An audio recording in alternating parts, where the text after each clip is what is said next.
Of this series. So last दो videos में हमने स्टार्टअप फाइनेंसिंग वाला चैप्टर किया था, चैप्टर 14। एंड आज हम इसमें स्टार्ट करने वाले हैं chapter 13। It's merger and acquisition, corporate restructuring, जो बेसिकली वेरी क्रूशियल चैप्टर होता है अगर आप एसएफएम को, स्ट्रेटेजिक फाइनेंशियल मैनेजमेंट को, अपनी प्रैक्टिकल लाइफ में अप्लाई करते हैं। आपने बेसिकली सुना होगा कि काफ़ी सारे कंपनीज के मर्जर होते हैं। सो मर्जर्स, अभी रिसेंटली मर्जर हुआ था वोडाफोन और आइडिया का हुआ था, और एक टाइम पे नोकिया ने माइक्रोसॉफ्ट को खरीदा था, और अभी बेसिकली फेसबुक ने पैसा इन्वेस्ट किया है जियो मार्ट में, या फिर अमेजोन ने इन्वेस्टमेंट की थी फैशन ग्रुप लाइफस्टाइल में। तो बेसिकली काफ़ी सारे मर्जर्स एक्विजिशंस होते हैं, मर्जर एक्विजिशन। सो इसी चीज़ को हम आज थोड़े प्रैक्टिकल एग्जांपल्स के थ्रू करेंगे। प्लस पहले हम थोड़ा थ्योरेटिकल रिवीजन करेंगे, बिकॉज आपको अपने एग्ज़ाम में तो थ्योरी लिखनी है। जब तक आप वहाँ अगर आप लिखोगे तभी आपको मार्क्स मिलेंगे। So this is the fact. So अभी हम स्टार्ट करने वाले हैं स्टडी मटेरियल से। सो फर्स्ट हम स्टार्ट करते हैं। Conceptual framework is the restructuring. Restructuring basically होती क्या है? So restructuring of the business is an integral part of the modern business enterprises। मतलब काफ़ी इंटीग्रल पार्ट है आपके मॉडर्न बिजनेस सिनेरियोज में। और जो ग्लोबलाइजेशन है और लिबरलाइजेशन की जो पॉलिसीज़ आई हैं and restriction has be generated, और जो रिस्ट्रिक्शंस हमारे ऊपर से हट गए हैं, उसने new ways of the competition है, फ्री ट्रेड, उसके कारण हमारे मार्केट में कंपटीशन बढ़ गया है, नए मेथड्स आ गए हैं काम को करने के, प्लस आपका जो ट्रेड है वो भी फ्री हो गया है। सपोज अगर आपको ट्रेड करना है टू कंट्रीज के बीच में, तो आज वो रिस्ट्रिक्शंस नहीं है जो पहले होती थी 1991 से पहले। तो जो रिस्ट्रिक्शंस हैं आपके ऊपर, वो चीज़ें नहीं लग रही, आप फ्रीली इंपोर्ट एक्सपोर्ट कर सकते हो कहीं से भी। सो ये हमें एक बेनिफिशियल है हमारे लिए। This require the restructuring and reorganisation of the business organisation to create the new synergies to face the competitive environment and change the market conditions. So इसी के कारण बेसिकली इसको एक सिंपल से एग्जांपल से लेते हैं हम लोग। सपोज 1991 से पहले इंडिया में दो कंपनीज थी जो पॉलिस्टर या कपड़े में काम करती थी, रिलायंस और विमल। लेकिन 1991 के बाद ग्लोबलाइजेशन आ गया, तो फॉरेन कंपनीज भी आके इंडिया में अपना व्यापार कर सकती हैं। तो उस वजह से क्या किया, अब हमारा कंपटीशन बढ़ गया। अब हमारे पास आ गए नाइक, आ गई एडिडास, आ गई। तो हमारी जो मार्केट है वो पेनेट्रेट हो गई है। लाइक मार्केट उतनी ही है, मार्केट में उतने ही लोग हैं जितने पहले थे, या मार्केट भी बढ़ गई है, लेकिन उसमें क्या हुआ, आपके कॉम्पिटिटर्स भी बढ़ गए। पहले जो चीज़ें दो कंपनीज बेचती थी, अब वो चीज़ें 200 कंपनीज बेच रही हैं। तो इसी चीज़ को बेसिकली फेस करने के लिए, या इसी चीज़ की to get the rid of this problem, तो हमने रिस्ट्रक्चरिंग और reorganisation of the business organisation decide किया कि हम जो मार्केट का कॉम्पिटिटिव एनवायरनमेंट है उसको फेस कर सकें, और जो मार्केट की कंडीशंस चेंज हो रही हैं, लाइक लोगों की प्रेफरेंस। पहले क्या होता था, पहले आपके पास दो ही ऑप्शंस होते थे, लाइक कि आपको कपड़ा खरीदना पड़ेगा, प्लस उससे आपको कपड़े सिलाने पड़ेंगे, तभी आप पहन सकते हो। लेकिन एडिडास, नाइक वगैरह आए, इन लोगों ने रेडीमेड देना शुरू किया आपको। रेडीमेड की मार्केट आई कि आपको कपड़ा सिलवाने का झंझट ही खत्म, आपको बने बनाई चीज़ें मिलेंगी, आप with in the 10 minutes, with in the 15 minutes कपड़े लेके आ सकते हो। पहले ज़्यादा टाइम लगता था, पहले कपड़ा खरीदो, 3-4 दिन वेट करो उसको सिलवाने के लिए, तो वो चीज़ है। बट इस कॉम्पिटिशन को ख़त्म करने के लिए कंपनीज ने क्या किया, बेसिकली जो रिलायंस और विमल हैं या और भी कोई कंपनियां हैं, वो इस चीज़ को फेस नहीं कर पा रही थी, क्योंकि रेडीमेड गारमेंट और बड़ी बड़ी मशीनों से चीज़ें बना रहे हैं, नई टेक्नोलॉजी है। तो इंडियन जो सिनेरियो है वो उस चीज़ को फेस नहीं कर पा रहा था, क्योंकि वो उनके लिए काफ़ी महंगा पड़ रहा था। तो इसको उन लोगों को इसको फेस करना है, तो इसको फेस करने के लिए इकट्ठा होना पड़ेगा, इसको रीऑर्गेनाइज करना पड़ेगा बिजनेस को, तभी हम मार्केटिंग कंडीशन को फेस कर पाएंगे। Restructuring usually involve the major organizational changes such as shift in the corporate strategies। तो बेसिकली इसमें बड़े बड़े चेंजेस होते हैं, जैसे कि अब पहले आप धंधा मशीनों के थ्रू कर रहे हो, या पहले आप लेबर इंसेंटिव, आपके वो प्लांट्स हैं, अब उनको मशीन इंसेंटिव बना दो। अब आपको ऑटोमेटेड मोड पे जाना पड़ेगा, क्योंकि आपका कंपटीशन काफ़ी बढ़ गया, आपको स्ट्रेटजीज चेंज करनी पड़ेंगी। पहले आप सिंपल शहरों में बेच रहे थे, अब आप गाँव में भी जाना शुरू कर दिया आपने, आपने अपनी मार्केट को बढ़ा लिया, आपने अपनी कॉर्पोरेट स्ट्रेटजीज को चेंज किया। वो जो रिस्ट्रक्चरिंग है कैन बी इंटरनली हो सकती है in the form of new investment, एक नई इन्वेस्टमेंट के फॉर्म में, in the plant and machinery, एक प्लांट एंड मशीनरी के थ्रू, रिसर्च एंड डेवलपमेंट और प्रोडक्ट्स, नई प्लांट एंड मशीनरी लेके आए, नया रिसर्च किया कि पहले पॉलिस्टर बना रहे थे, अब कॉटन भी बना सकते हैं, कॉटन प्लस पॉलिस्टर दोनों बना सकते हैं, जिसकी शर्ट्स हम बेसिकली हमारे ऑफिशियल वियर या फॉर्मल्स में पहनते हैं, तो कॉटन प्लस पॉलिस्टर होता है, ये भी एक्सपेरिमेंट कर सकते हैं। तो ये चीज़ें उन लोगों ने करना शुरू किया। और जो restructuring can also take place externally through the merger acquisitions और and by forming the joint venture and having the strategic alliances with other firm. Restructuring ऐसे भी हो सकती थी कि आप मर्जर एक्विजिशन कर लो किसी दूसरी कंपनी के साथ, आपने अपनी कंपनी को मर्ज कर दिया। लाइक रिलायंस पहले एक कंपनी थी, विमल एक कंपनी थी, दोनों कंपटीशन को फेस कर नहीं पा रहे थे जो उन्हें अपने कॉम्पिटिटर से मिल रहा था। तो उन लोगों ने क्या किया कि एक काम करते हैं यार, दोनों लोग मिलके मर्ज हो जाते हैं। मतलब हमारे पास सपोज रिलायंस के पास 100 करोड़ की मशीनरी है, विमल के पास 50 करोड़ की है, तो रिलायंस प्लस विमल दोनों इकट्ठे मिल गए तो 150 करोड़ की मशीनरी होगी। प्लस रिलायंस पहले कर पाता था प्रोडक्शन 20 करोड़ की और विमल कर पाता था 10 करोड़ की, दोनों मिलके 30 करोड़ की कर रहे हैं। तो ये भी एक रिस्ट्रक्चरिंग का पार्ट था कि आप मर्ज होकर अगर अपने बिजनेस को बचा सकते हो तो आप बचा लो, जैसे आइडिया और बेसिकली वोडाफोन ने किया है। वो दोनों मर्ज हो गए और मर्ज होके उन्होंने अपने धंधे को बचाया, नहीं तो वो अकेले जियो को फेस नहीं कर पा रहे थे। Topic of merger acquisition has already discuss in previous section, it is now focus on the corporate restructuring. Basically आप क्या कर रहे हैं, हम कॉर्पोरेट रिस्ट्रक्चरिंग को देख रहे हैं कि कॉर्पोरेट रिस्ट्रक्चरिंग कैसे होती है। कॉर्पोरेट का रिस्ट्रक्चरिंग मतलब एक चीज़ को रिस्ट्रक्चर करना, दोबारा से बनाना, वो कैसे कर सकते हैं। The aspects relating to the expansion और the contraction of the firms operation. Basically expects किस चीज़ से रिलेटेड है, एक्सपेंड करना, फर्म के ऑपरेशंस को बढ़ा देना, या कॉन्ट्रैक्ट छोटा कर देना।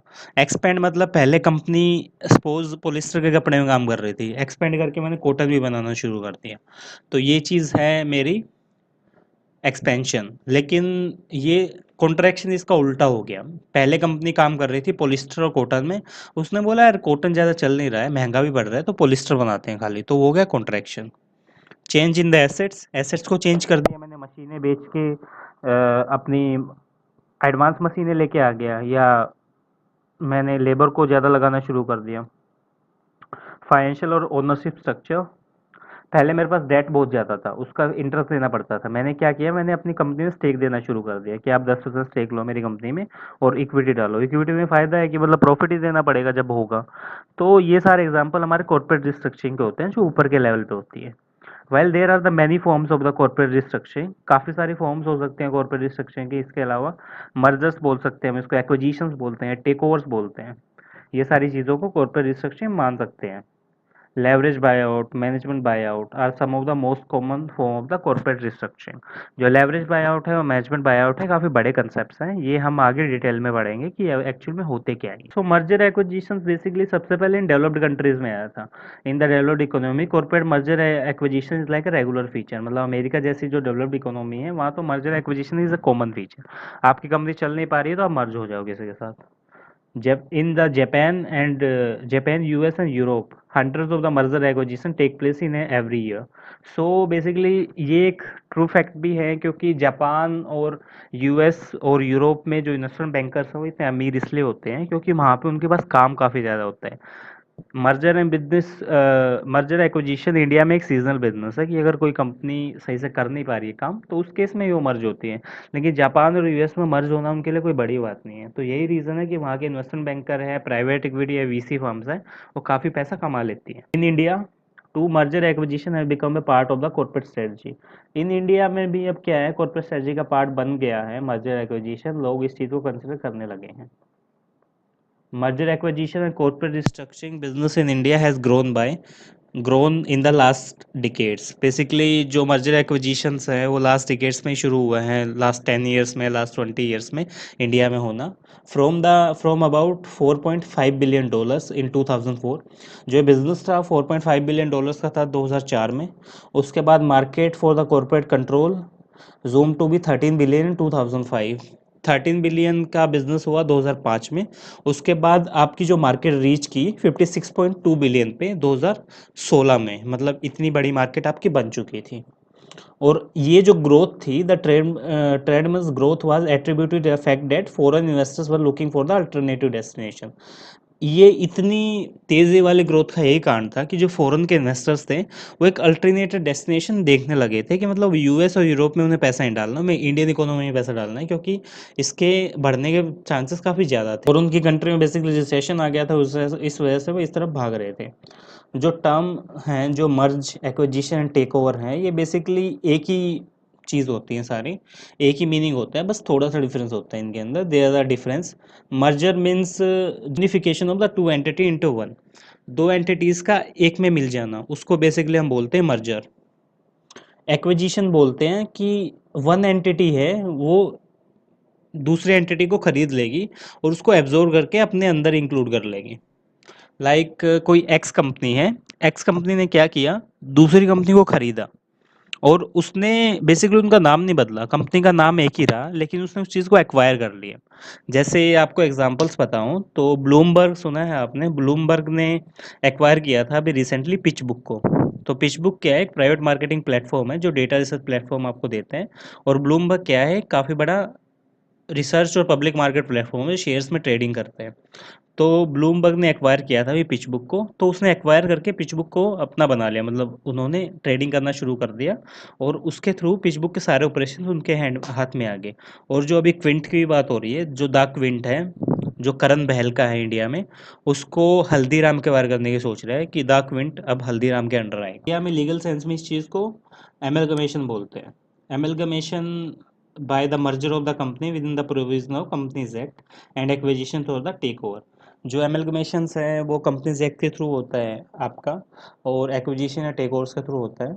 और जो टेक ओवर है वो सेबी रेगुलेटेड करता है इंडिया में, और मर्जर एक्विजिशंस आपके कंपनीज एक्ट के अंदर आते हैं।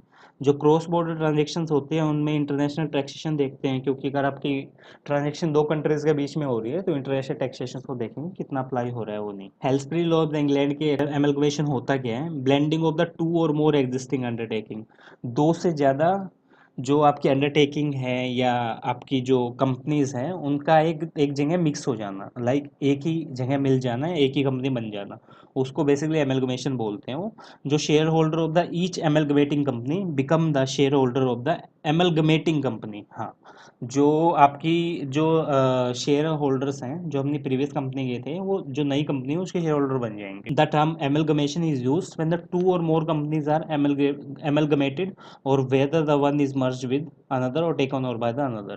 अब एमलगमेशन आप हर जगह यूज़ कर सकते हो as per the England law, कि अगर आपकी दो कंपनीज हैं वो एमलगमेट होगी एक में, या आपकी एक कंपनी है वो मर्ज होगी दूसरे के साथ, या दूसरी ने उसको एक्वायर कर लिया, तब भी आप उसको एमलगमेशन बोल सकते हो। एक्विजिशन क्या है, एक्विजिशन में बेसिकली दो companies both acquiring and acquire companies are still left standing as separate entity. मतलब अगर एक्स कंपनी वाई को एक्वायर कर रही है तो एक्स अलग है, वाई अलग है, उस केस में आपकी मतलब इकट्ठी नहीं हो रही वो चीज़ें। एक्स ने एक्वायर किया खाली वाई को, वो इकट्ठी मर्ज नहीं हुए, लेकिन एक्स क्या करेगी, उसको एक्वायर करके अपने अंदर मतलब इकट्ठा उससे ऑपरेशंस करने लग जाएगी। तो उस चीज़ को बोलते हैं एक्स अलग है वाई अलग है, बस वो खाली एक्वायर करके बैठी हुई है उसको। A merger result in the legal dissolution of the one of the company. Merger basically क्या है, एक लीगल डिसोल्यूशन है दूसरी कंपनी का, कि मतलब आपने किसी दूसरी कंपनी को एक्वायर किया या आपने मर्ज कर लिया, तो दूसरी तो एक तरह से बंद ही हो गई। अब जैसे आइडिया वोडाफोन या टाटा डोकोमो वगैरह थी, तो डोकोमो ने आइडिया के साथ टाइप किया होगा उस टाइम पे, तो डोकोमो तो एक तरह से बंद ही हो गई ना, आइडिया ही चल रही है अभी। तो वो चीज़ें हैं। और कंसोलिडेशन बेसिकली डिसोल्व करता है both of the parties create a new one into which previous entity are the merge. Consolidation में आप डिसोल्व कर सकते हो दोनों पार्टीज को, और आपने एक नई बना ली, लाइक एक्स और वाई दो फर्म थी, वो दोनों को दोनों बीच एक दूसरे से कंसोलिडेट हो गई और एक नई फर्म आ गई जेड, तो उसको लगते हो आप कंसोलिडेशन। कॉर्पोरेट टेक ओवर्स हैं जो सबसे पहले स्टार्ट किए थे स्वराज पोल ने।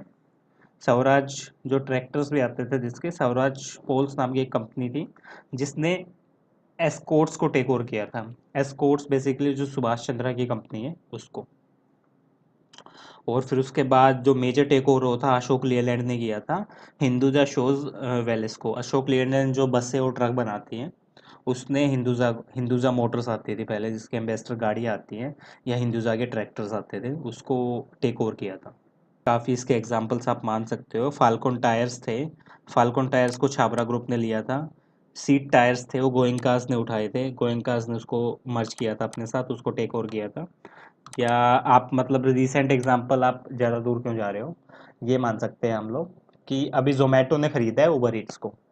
तो जोमेटो ने एक तरह से उबर ईट्स को टेक ओवर ही कर लिया है। अब अगर आप उबर ईट्स का ऐप खोलोगे तो अब सबसे बड़ी बात है, पहले आपको ऐप ही नहीं मिलेगा। अगर ऐप मिल गया तो आप उसके थ्रू आप जोमेटो के ऐप पे चले जाओगे, जितनी भी डिलीवरी होंगी जोमेटो के थ्रू होगी। उबर ईट्स का आप कोई उसमें सीन नहीं रहा है, क्योंकि जोमेटो ने पैसे देके उबर ईट्स को खरीद लिया, अपने अंदर टेक ओवर कर लिया। तो वो चीज़ है, ये सारी चीज़ें सेम ही हैं। इसमें से हम इम्पोर्टेंट पढ़ लेते हैं थोड़ा सा। बेसिकली सब सेम है।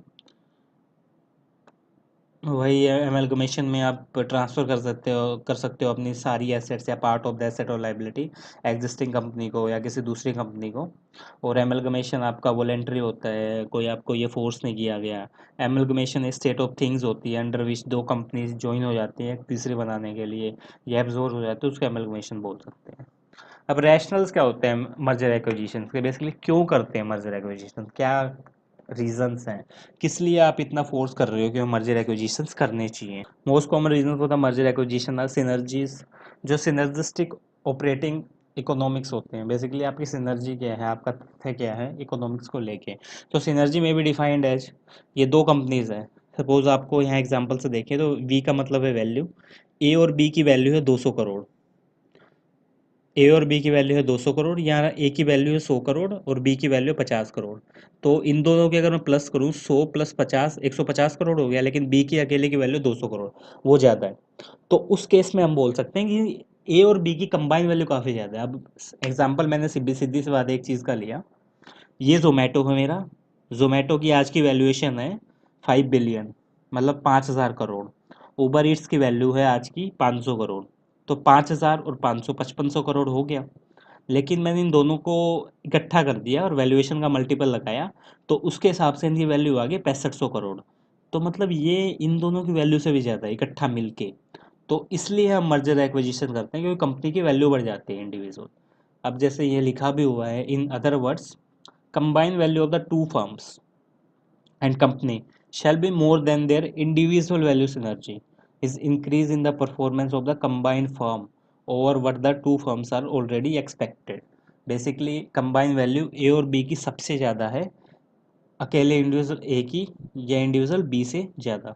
तो ये लिखा हुआ है, combine value of the two firm और the company shall be more than their individual value synergy is increase in the performance of the combined firm over what the two firms are already expected. Basically जितना expect कर रही थी उससे ज़्यादा इन दोनों की value है, तो इसलिए हम बेसिकली मर्जर और एक्विजिशन की तरफ जाते हैं। दिस में be result of the complementary service economy of the scales. अगर वो दो लोग अकेले मिलकर सर्विसेज दे रहे हैं, अगर मैं उबर और जोमेटो का एग्जांपल लूँ, सपोज जोमेटो का कंज्यूमर बेस है 1 करोड़ का और उबर ईट्स का है वही 50 लाख का, तो और ऑपरेशन एक ही चल रहे हैं। अब क्या किया जोमेटो ने, उतने ही बंदे रख रखे हैं, लेकिन 1 करोड़ कस्टमर जोमेटो के थे प्लस 50 लाख कस्टमर उबर ईट्स के आ गए, 1.5 करोड़ हो गए हमारे पास। अब उनको सर्व करने में भी ईजीनेस होगी, क्योंकि एक ही ऐप के थ्रू आप ऑर्डर कर रहे हो, तो जो टेक इंफ्रा है उसका खर्चा काफ़ी कम आ रहा है। उबर ईट्स खत्म हो गया, उसने उसको खरीद लिया, तो टेक इंफ्रा खर्चा कम आ रहा है, एम्प्लॉय कम रख रहे मर रहे हैं, प्लस आप ज़्यादा लोगों को उतने पैसे में सर्व कर रहे हो। तो इस केस में ये फ़ायदा है। दिस में result of the complementary service economy of the scales, कि आपको इकोनॉमी ऑफ द स्केल्स इस चीज़ पर आपको बेनिफिट मिल रहा है, कॉस्ट पे चीज़ें आपको काफ़ी अच्छी पड़ती है। Good example of the complementary activities can, a company may have a good networking of the branches and the other company may have a efficient production system। मतलब एक कंपनी के पास आपकी काफ़ी अच्छी नेटवर्किंग है, सपोज कस्टमर बेस काफ़ी अच्छा है, और दूसरी कंपनी के पास प्रोडक्शन सिस्टम, उसका ऐप अच्छा है जो आपको अच्छे सर्विसेज या अच्छे रिजल्ट्स प्रोवाइड कर रहा है। तो ये फ़ायदा है इसमें जोमेटो और उबर ईट्स को मर्ज करने का। On the similar line, economy of the large scale is also one of the reasons for the synergy benefits।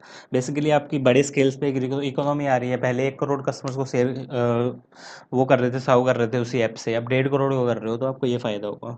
The main reason is that large scale production result in the lower average cost of production. Basically ये है कि पहले आपको एक customer को सर्व करने की, suppose आपकी पूरे ऐप की कॉस्ट आ रही थी 3 करोड़ रुपए, और उसके थ्रू मैं एक बंदे को सर्व कर रहा था 1 करोड़ के हिसाब से, तो मेरी पर पर्सन कॉस्ट पड़ी 3 रुपये, मतलब 3 रुपये के हिसाब से मैं उसको सर्व कर रहा हूँ। तो एक कस्टमर की कॉस्ट है मेरी 3 रुपये, 3 को 1 करोड़ से करूँगा तो 3 करोड़ हो गई। अब मेरा खर्चा 3 ही करोड़ आ रहा है, लेकिन मैं 1.5 करोड़ को सर्व कर रहा हूँ, तो 3/1.5 करूँगा मैं, तो मेरी 2 रुपये की कॉस्ट आ गई। तो मेरी क्या होगा, प्रोडक्शन कॉस्ट भी गिर गई, एवरेज जो मेरी कॉस्ट थी वो भी गिर गई। तो ये फ़ायदा होता है reduction in the overhead cost, finance और ऑफिस एग्जीक्यूटिव्स वगैरह। अब नेक्स्ट आ गया हमारा डाइवर्सिफिकेशन। मर्जर हो गया, अब मैंने शुरू किया डाइवर्सिफिकेशंस क्या होते हैं। Diversifications in case of the merger between the two unrelated companies would lead to reduction in the business risk. Mergers के केस में आपने दो अनरिलेटेड कंपनी थी, आपका बिजनेस रिस्क कम हो गया और आपकी मार्केट की वैल्यू बढ़ गई, जैसा जोमेटो और उबर इट्स के केस में हुआ था, और आपका डिस्काउंट रेट घट गया और आपकी रिक्वायर्ड रेट ऑफ रिटर्न वो भी घट गई। लेकिन the greater the combination of the statistically independent और नेगेटिव कोरिलेटेड इनकम स्ट्रीम, लेकिन आपका जितना कॉम्बिनेशन होगा किसका, नेगेटिव इनकम स्टेटमेंट्स का ऑफ मर्ज कंपनीज, आपकी जितनी भी कंपनीज हैं उनके हिसाब से आपका जितना कोरिलेशन होगा या जितना आप उनसे पैसा कमाओगे, will be high reduction in the business risk, उससे आपका जो बिजनेस रिस्क है काफ़ी गिरेगा in comparison to the company having the income stream are the positive related to the each other. और इनके कंपैरिजन में जो आपके पास जो कंपनीज थे उनकी पॉजिटिव इनकम स्टेटमेंट थी। लाइक डाइवर्सिफिकेशन वो चीज़ बोल सकते हो आप। दो कंपनियां थी, सपोज हम जोमेटो का एग्जांपल नहीं लेते हैं, अब हम किसी दूसरी कंपनी का देखते हैं। अब सबसे पहले बात चल रही है कि जो द क्विंट है, द क्विंट बेसिकली आपने सुना होगा फाइनेंशियल न्यूज़ चैनल है इंडिया का जो ब्लूमबर्ग के अंडर आता है। द क्विंट को हल्दीराम खरीद रहा है। अभी रिसेंटली अभी ये न्यूज़ चल रही है, 1-2 दिन से हल्दीराम के खरीदने की बात हो रही है। जो तो हल्दीराम पहले क्या करता था, हल्दीराम पहले मिठाइयाँ बेचता था या भुजिया बेचता था, जो सारी चीज़ें फूड एंड ग्रोसरीज बेच रहा है वो। उसने क्या किया, अब रिसर्च एंड डिपार्टमेंट में भी घुस गया, सर्विस सेक्टर में घुस गया, वो रिसर्च सर्विसेज दे रहा है लोगों को। तो उस तरह से उसने अपना डाइवर्सिफिकेशन कर लिया बिजनेसेस का। सपोज एक टाइम पे आया कि लोग हेल्थ कॉन्शियस हो गए और उन लोगों ने फास्ट फूड खाना बंद कर दिया और उन लोगों ने भुजिया खानी बंद कर दी। तो उस केस में जो हल्दीराम है अपने पैसे कमा सकता है द क्विंट के थ्रू, क्योंकि रिसर्च बेस्ड सर्विसेज तो कंपनी की चाहिए होते हैं। कोई भी कंपनी है अगर वो कंसल्टिंग में काम कर रही है, इन्वेस्टमेंट बैंकिंग में काम कर रही है, ऑडिटिंग में काम कर रही है, तो उसको रिसर्च सर्विसेज चाहिएंगी। तो उस केस में डाइवर्सिफाई कर दिया उसने ऑपरेशंस को। डाइवर्सिफाई वो चीज़ भी हो सकती है कि पहले मैं खाली कपड़े बनाता था, मेरी कपड़ों की दुकान थी, लेकिन अब मैंने जूते भी बेचना शुरू कर दिया। कि कपड़े क्या है, सीजनल हैं, गर्मी के सर्दी के आते हैं, जूते भी बेचना शुरू कर देता हूँ, लोग जूतों की डिमांड करते हैं। या पहले मैंने कपड़े बेचना स्टार्ट किया था पहले, उसके साथ साथ मैंने खाने के स्टॉल भी लगा लिया, मैं गोलगप्पे और छोले भटूरे बेचता हूँ, क्योंकि वो सीजनल बिजनेस नहीं है, वो हर टाइम चलेगा। क्योंकि कपड़े तो गर्मी सर्दियों के हैं, एक टाइम के बाद चले जाएंगे, लेकिन उस टाइम पे मेरी जो खाने का बिजनेस है पूरा साल चलेगा। तो डाइवर्सिफिकेशन वही चीज़ होती है कि एक बिजनेस को डाइवर्सिफाई करना, अलग अलग मतलब चीज़ों में पैसे डालना, अपने जो सारे अंडे हैं एक ही बाउल में ना रखना। तो वो चीज़ है। टैक्सेशन के लिए बेसिकली मर्जर एक्विजिशन काफ़ी यूज़ करते हैं। The provision of the set off and carry forward of the losses as per the income tax may be stronger reason for the merger acquisitions. अगर आपने मर्जर एक्विजिशन कर दिया तो आपका जो बेसिकली लॉस है वो कैरी फॉरवर्ड हो जाते हैं, सेटअप हो जाते हैं कि आपका इस टाइम मर्जर्स हो गया था और आपका लॉस चल रहा था, तो इससे काफ़ी आपकी टैक्स सेविंग भी होती है। टैक्स सेविंग और reduction in the tax liability, जब आपकी कोई फर्म मर्ज होगी तो आप उसको ये दिखा सकते हो कि मेरा बहुत बड़ा खर्चा हो गया है, तो इस केस में आपको टैक्स सेविंग मिलेगी। ग्रोथ के केस में भी है, merger acquisitions mode enable the firm to grow at a faster than the other mode. जो आपकी ग्रोथ के केस में भी मर्जर एक्विजिशंस करते हैं कि ऑर्गेनिक ग्रोथ करेंगे हम लोग, जो आपकी ग्रोथ होगी वो भी काफ़ी बढ़ेगी। मतलब ये टाइम टू मार्केट है, ये चीज़ें मैंने पर्सनल हायर करने शुरू किए, या आपकी ग्रोथ है किसी दूसरे सेक्टर में बढ़ रही है तो उस सेक्टर में मैंने डाइवर्सिफाई कर लिया वो चीज़। Consolidation of the production capacity. Due to the reduced competition, the market power increase. Further, production capacity is increased by the combination of two or more plants. Basically आपकी consolidations काफ़ी बढ़ गई, किससे, आपकी प्रोडक्शन कैपेसिटी इंक्रीज हो गई, जिससे आपकी जो कॉस्ट है वो भी काफ़ी गिर रही है। अब मर्जर्स कैसे हुए थे, इंटेनियस ग्रोथ और द कंपटीशन और increase the market share Airtel और लूप ने किया था। एयरटेल ने खरीदा था मुंबई टेलीकॉम का जो सर्कल था, लूप उसको खरीद लिया था अपनी मार्केट शेयर बढ़ाने के लिए। एक्विजिशन ऑफ द कंपिटेंस और द कैपेबिलिटी, गूगल ने मोटरोला को खरीद लिया था। Google got the access to the Motorola 70,000 issued patents and the 7500 applications. Entry into new market, Airtel ने जैन टेलीकॉम को खरीद लिया था। Airtel enter the 15 nations of the African continent in the one shot. नई markets में जाने के लिए, पहले इंडिया में काम कर रहा था, अब अफ्रीका में भी जा रहा है। एक्सेस टू द फंड्स को लेने के लिए रैनबैक्सी थी, उसने सन फार्मा को खरीद लिया,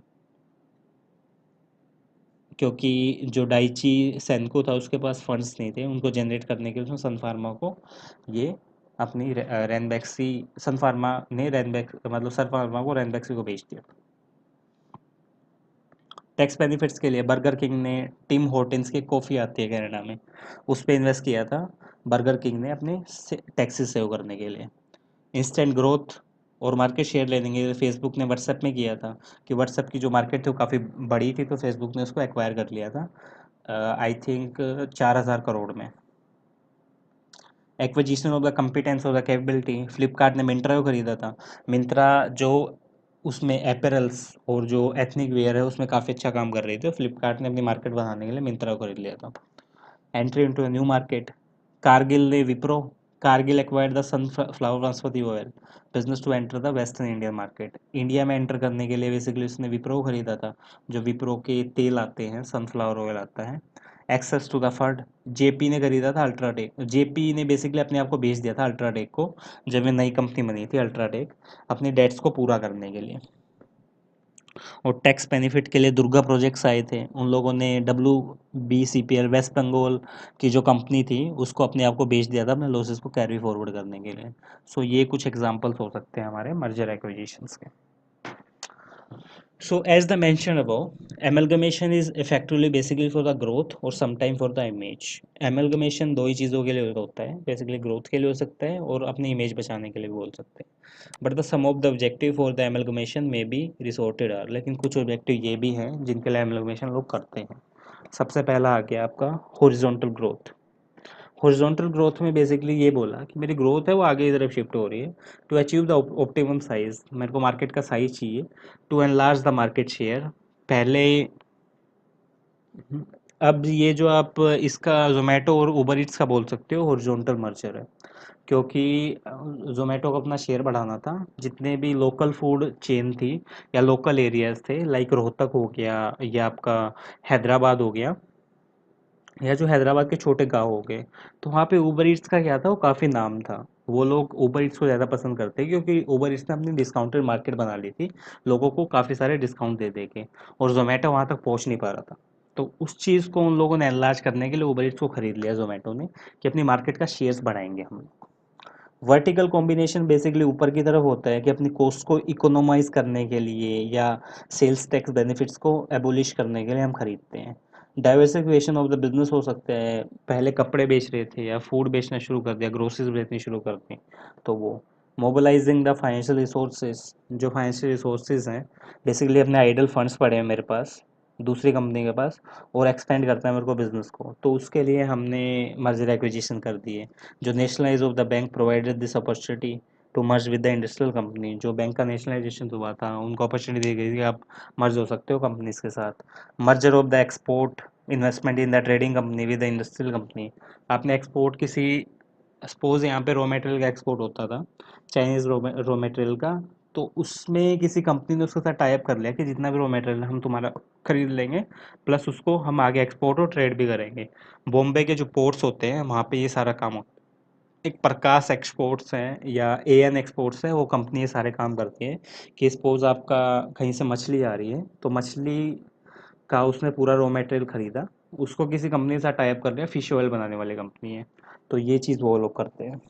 merger the subsidiary company with the holding company, कोई छोटी कंपनी चल रही है जैसे अल्फ़ाबेट है, अल्फ़ाबेट INC गूगल की पेरेंट कंपनी है, और जो गूगल है उसकी सब्सिडरी कंपनी है, और जो बाकी पिक्सल्स वगैरह हैं काफ़ी छोटी, जो उसकी गूगल की सब्सिडरीज है, तो उन सबको उसने खरीदना शुरू कर दिया, तो वो बेसिकली मर्ज कर दिया। और taking over the shell company with which may have the industrial licence, कोई कंपनी है जिसके पास स्पेक्ट्रम का लाइसेंस है या शेल का लाइसेंस है, तो उसके साथ मैंने मर्ज कर लिया उस लाइसेंस के एडवांटेज लेने के लिए। तो इसको बेसिकली हम बोल सकते हैं मर्जर एक्विजिशन। आज हम इस वीडियो में इतना ही करेंगे, आपके कंसेप्ट इसमें सारे कवर हो गए हैं। नेक्स्ट वीडियो हम करने वाले हैं कि टाइप्स ऑफ द मर्जर कितने होते हैं, कितने टाइप्स के बेसिकली मर्जर होते हैं और कैसे कैसे हम चीज़ों को मर्ज करते हैं। आज की वीडियो के लिए इतना ही है। Bye guys, and please like share and subscribe my channel. And अगर आपको कोई भी डाउट है तो आप कमेंट सेक्शन में या मेरे ईमेल पे ईमेल करके आप मेरे से कोई भी डाउट आप पूछ सकते हैं। अगर आपको वेदर किसी वैल्यूएशन से रिलेटेड डाउट पूछना है या रियल लाइफ प्रोजेक्ट्स देखने हैं मर्जर एक्विजिशंस के, डेक्स एंड इन्फॉर्मेशन मेमोरेंडम जिसमें आप सिंपल इन चीज़ों को समझ सकते हो कि मर्जर एक्विजिशन एक्चुअल में कैसे काम करते हैं रियल लाइफ में। क्योंकि मैं अभी तक 10 से 12 मर्जर एक्विजिशंस पे काम कर चुका हूँ, तो basically I know about it. तो इसलिए आप मेरे को मेरे ईमेल पे पिंग कर सकते हैं अगर आपको इस चीज़ से रिलेटेड डॉक्यूमेंट्स चाहिए तो। So thank you guys.